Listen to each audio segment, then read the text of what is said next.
My Lords, the next debate is time limited to 90 minutes and all backbench contributions will be limited to 10 minutes each. Lord Singh of Wimbledon.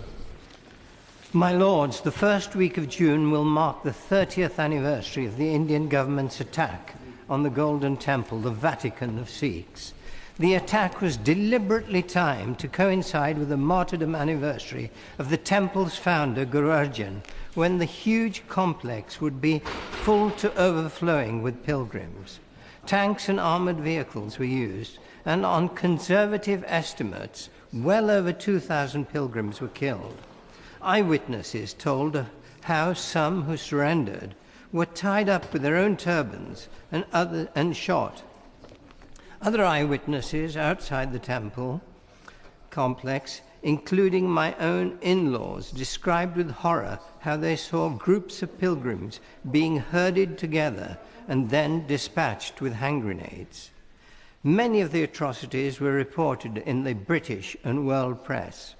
The President of India at the time, Lord Singh, a Sikh, was nominal head of India's armed services, and he was not even consulted.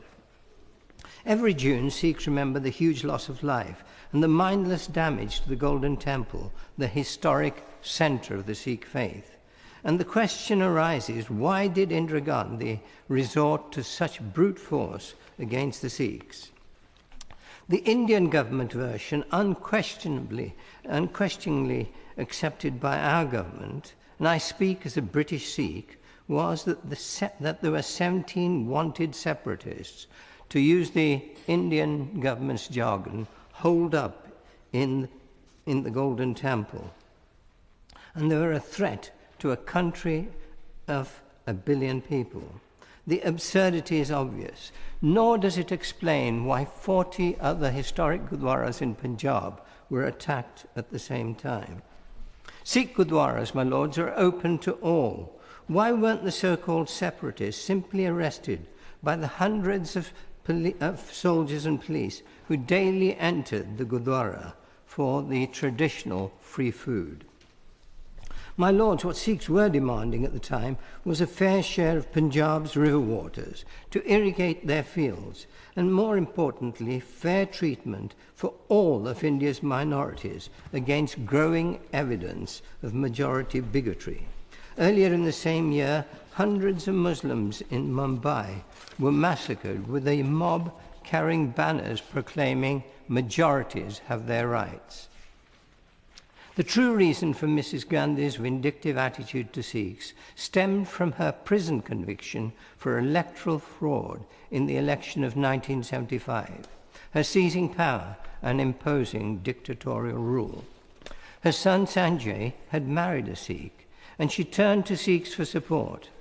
Sikhs, though less than 2% of the population, were at the forefront of opposition to dictatorial rule, in which the poor, particularly Muslims, were forcibly sterilized, and others dumped in the wilderness to make Delhi a tidier place for the Asian Games. Maneka Gandhi, Sanjay's wife, true to Sikh democratic traditions, openly opposed the dictatorships. Sikhs were never forgiven by Mrs. Gandhi. When she returned to office, she cynically decided to play to majority religious bigotry, first against the Muslims, and then even more vindictively against Sikhs. My lords, the June 84 carnage in the Golden Temple far exceeded in numbers and barbarity the 1919 General Dyer-led massacre at nearby Jallianwala Bagh. But even worse was to come. The widespread killing of thousands of Sikhs following Mrs. Gandhi's assassination was blamed on spontaneous mob violence. All evidence is that it was pre-planned for the anniversary of Guru Nanak's birthday. It was simply brought forward with the government control All India Radio constantly inciting the killers with the words "Khoon ka badla khoon," that is, the take blood for blood. The army was confined to barracks for 3 full days to allow free rein to organized gangs carrying Sikh voters' lists and armed with identical steel rods and an unusually plentiful supply of kerosene to go around the capital in municipal buses, beating and burning male Sikhs and gang-raping women and young girls. Prominent Hindus and Sikhs begged the new Prime Minister, Rajiv Gandhi, to order troops to restore order. His chilling response was, "When a big tree falls, the ground is bound to shake." The same scenes were enacted throughout the country. We know all about the disappearances and killings in General Pinochet's Chile. A WikiLeaks document carrying a signed report from the American embassy in India shows that more Sikhs were brutally murdered in just 3 days in 1984 than those killed in General Pinochet's 17-year rule. My Lords, let me now turn to our government's involvement as revealed in documents that have now come to light. In its initial reaction, the present government said support from Mrs. Gandhi was minimal. I beg the government to think again. In the light of evidence of persecution of Sikhs freely known at the time, a government committed to human rights must question the morality of minimal involvement in the persecution of minorities. The released documents praise Mrs. Gandhi and cast aspersions on UK Sikhs with not one word of concern over the murder of thousands of Sikhs. My Lords, I wasn't in the least surprised to read of SAS involvement. I wrote about it at the time in the summer '84 issue of the Sikh Messenger.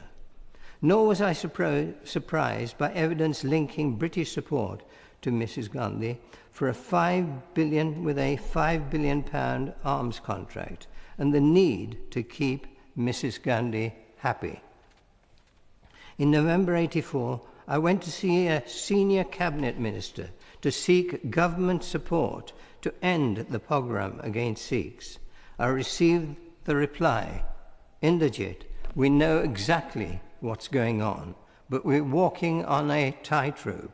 We've already lost one important contract."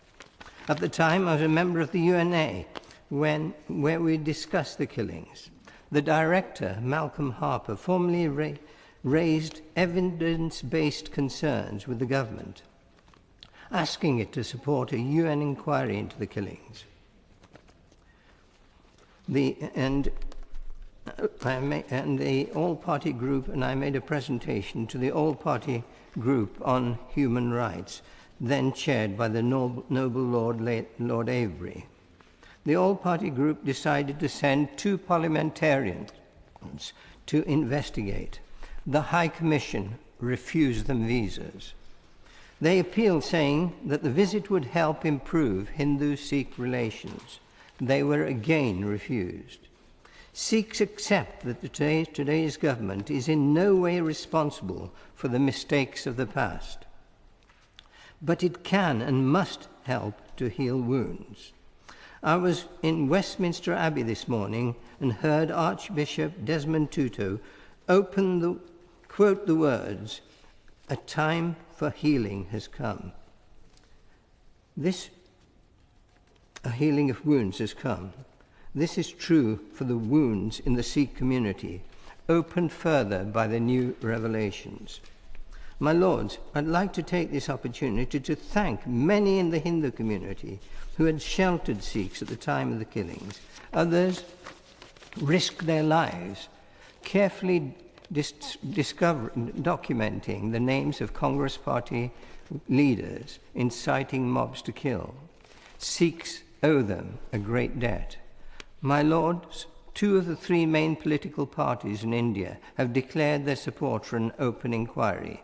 Even Rahul Gandhi, leading the Congress, has admitted that some Congress officials were involved in the killings.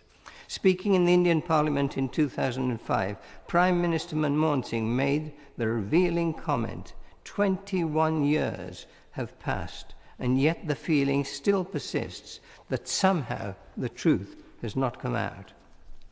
My Lords, I urge the government to add its support for an open, independent inquiry into the massacre or genocide of Sikhs in 1984, in the same way that the government is backing a UN-led inquiry into the killing of Tamils in Sri Lanka.